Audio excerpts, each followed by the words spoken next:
Daily Meditations, February 14th. Daily Readings of the Mass. First reading according to Leviticus. The Lord said to Moses and Aaron, "If someone has on his skin a scab or pustule or blotch, which appears to be the sore of leprosy, he shall be brought to Aaron, the priest, or to one of the priests among his descendants. If the man is leprous and unclean, the priest shall declare him unclean by reason of the sore on his head. The one who bears the sore of leprosy shall keep his garments rent and his head bare, and shall muffle his beard. He shall cry out, 'Unclean, unclean,' as long as the sore is on him. He shall declare himself unclean.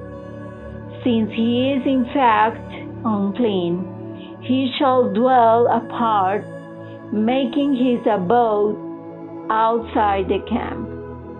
Responsorial Psalm. I turn to you, Lord, in time of trouble, and you fill me with the joy of salvation.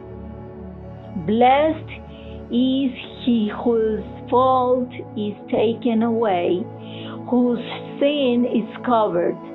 Blessed the man to whom the Lord imputes not guilt, in whose spirit there is no guile.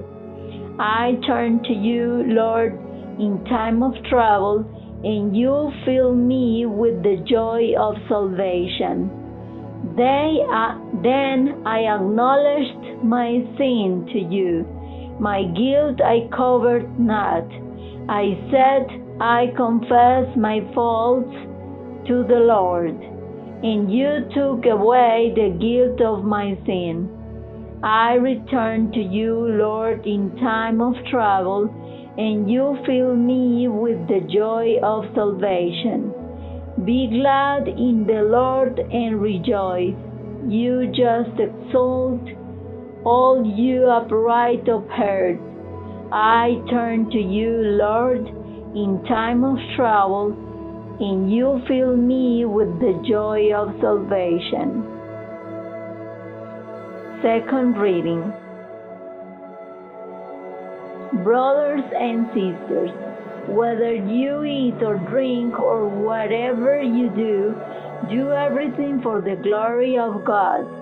Avoid giving offense, whether to the Jews or Greeks or the Church of God, just as I try to please everyone in every way, not seeking my own benefit, but that of the many, that they may be saved.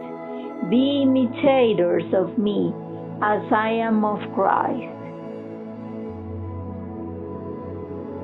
Holy Gospel according to Mark. A leper came to Jesus and, kneeling down, begged him and said, "If you wish, you can make me clean." Moved with pity, he stretched out his hand, touched him, and said to him, "I do will it. Be made clean." The leprosy left him immediately, and he was made clean. Then, warning him sternly, he dismissed him at once. He said to him, "See that you tell no one anything, but go, show yourself to the priest, and offer for your cleansing what Moses prescribed, that will be proof for them." The man went away and began to publicize the whole matter. He spread the report abroad, so that it was impossible for Jesus to enter a town openly. He remained outside in deserted places, and people kept coming to him from everywhere.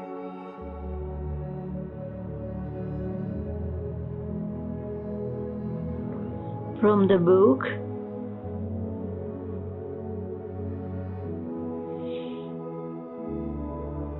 "24 Hours a Day," The Little Black Book, Sunday, February 14th. Thought for the day. After that first drink, we had a single track mind. It was like a railroad train. The first drink started it off, and it kept going on the single track until it got to the end of the line. Drunkenness. We alcoholics knew this was the inevitable result when we took the first drink, but still we couldn't keep away from liquor. Our willpower was gone. We had become helpless and hopeless before the power of alcohol. It's not the second drink or the 10th drink that does the damage. It's the first drink. Will I ever take that first drink again? Meditation for the day. I must keep a time apart with God every day. Gradually, I will be transformed mentally and spiritually. It is not the praying so much as just being in God's presence. The strengthening and curative powers of this I cannot understand because such knowledge is beyond human understanding, but I can experience them. The poor sick world would be cured if every day each soul waited before God for the inspiration to live aright. My greatest spiritual growth occurs in this time apart with God. Prayer for the day. I pray that I may faithfully keep a quiet time apart with God. I pray that I may grow spiritually each day. From the book Today's Gift, Daily Meditations for Families, Sunday, February 14th. Love cures people, both the ones who give it and the ones who receive it. Karl Menninger. Receiving a loving hug from a parent, or perhaps a smile from a friend, or even a stranger, gives us a special feeling inside. We know we are important to others when they show us their love through attention. And we sometimes forget that we matter to others. Family members and friends feel good in the same way when we show them our love. Everyone needs to be loved. How can we show our love? Must it be through a hug, doing a favor for someone is loving? Helping around the house or the yard is loving, particularly when we've volunteered our help. Giving an unexpected gift to a friend is a way of showing love, showing others we care, even when they are angry, is perhaps the nicest of all expressions of love.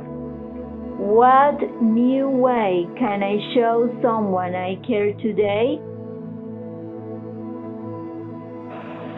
From the book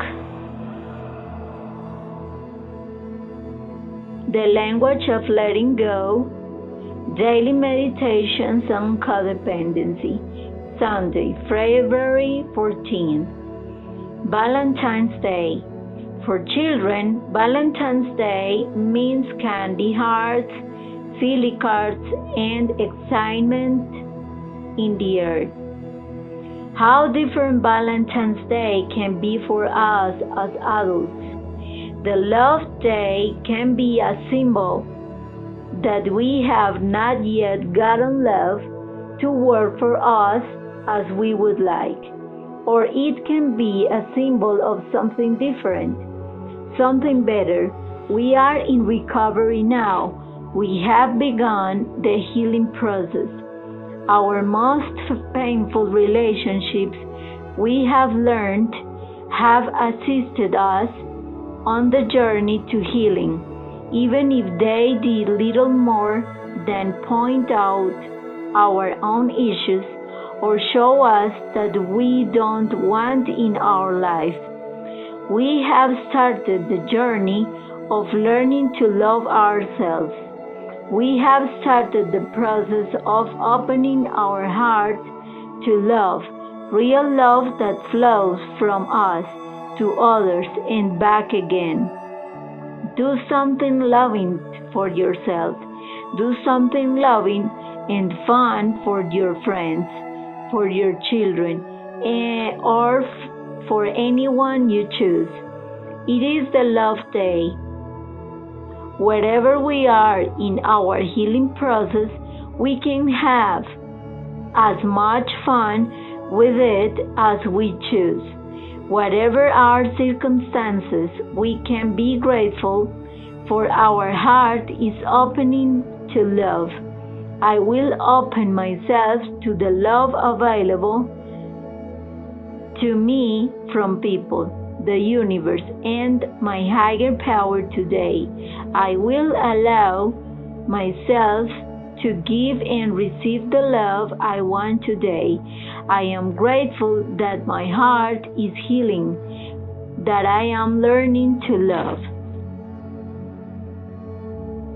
From the book, Each Day a New Beginning, Daily Meditations for Women, Sunday, February 14th. Friendship of a kind that cannot easily be reversed tomorrow must have its roots in common interests and shared beliefs. Barbara W. Tuchman. We gift of friendship has been extended to each of us sharing this program. Our interest is common. We want to stay abstinent, and we share the belief that a power greater than ourselves can restore us to sanity. We trust our commitment to one another here. We are learning to live the program's principles in all our affairs. In years gone by, friendship were often missing from our lives. We had a friend here and there, certainly, but could she really be trusted with our secrets, with our spouse? And overriding fear in one not without reason, it's likely that we too failed to be good friends. Friendship anytime means risking vulnerability. It means making a decision to be trustworthy, and it means not backing away from either any time. Friendships so enrich our lives. They complete us. The experiences shared among friends give us all an age on living. It is no accident that we have been drawn here together. What we have will help another. I must be willing to give away my intimate self to my sisters in trust. My strength as a woman recovering will increase as my ties of friendship increase. From the book Touchstone, Daily Meditations for Men, Sunday, February 14th. The less able I am to believe in our epic, and the more arid and depraved mankind seems in my eyes, the less I look to revolution as their remedy, and the more I believe in the magic of love. Hermann Hesse. Men have been more likely to look outward than inward for solutions to problems. Yet this program is changing us from within. As we come to terms with ourselves, as we learn to be in relationships with friends and family, the same picture that looked so dismal in past years may look full of possibilities and even rich in the present. The love we feel toward others and the love we receive change our perceptions. We need not expect all relationships to be alike. One friend may be wonderful as a recreational buddy, but perhaps we wouldn't talk about everything in our life with him. Another friend is comfortable and we can be ourselves with him, although he may not challenge us to grow or change. No friendship, no spouse, no one person can be enough in our life, but as a group, they sustain and enrich us. We need the love and contact with them all. I am thankful for love, which gives meaning and hope to life. From the book Food for Thought, Daily Meditations for Overeaters, Sunday, February 14th, Satisfaction. When we were overeating, we thought mainly about trying to satisfy ourselves. The more we ate, the more we wanted to eat. The more we ate, the less satisfied we were. We finally realized that satisfaction was not to be found by consuming for more and more food.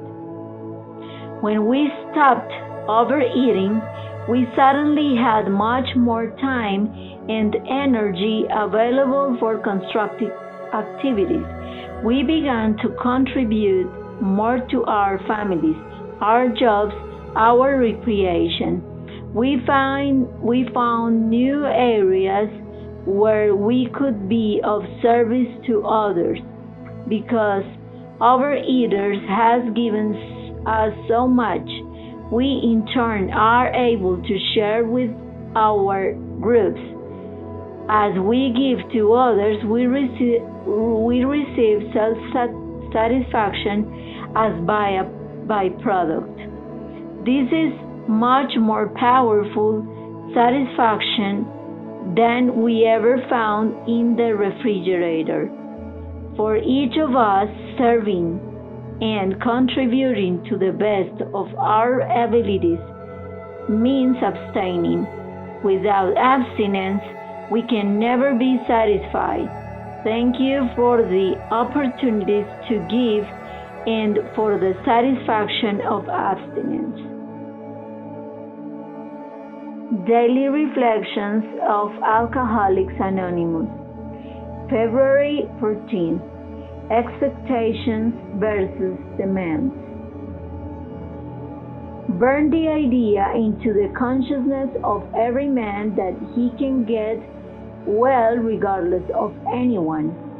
The only condition is that he trusts in God and clean house. Alcoholics Anonymous.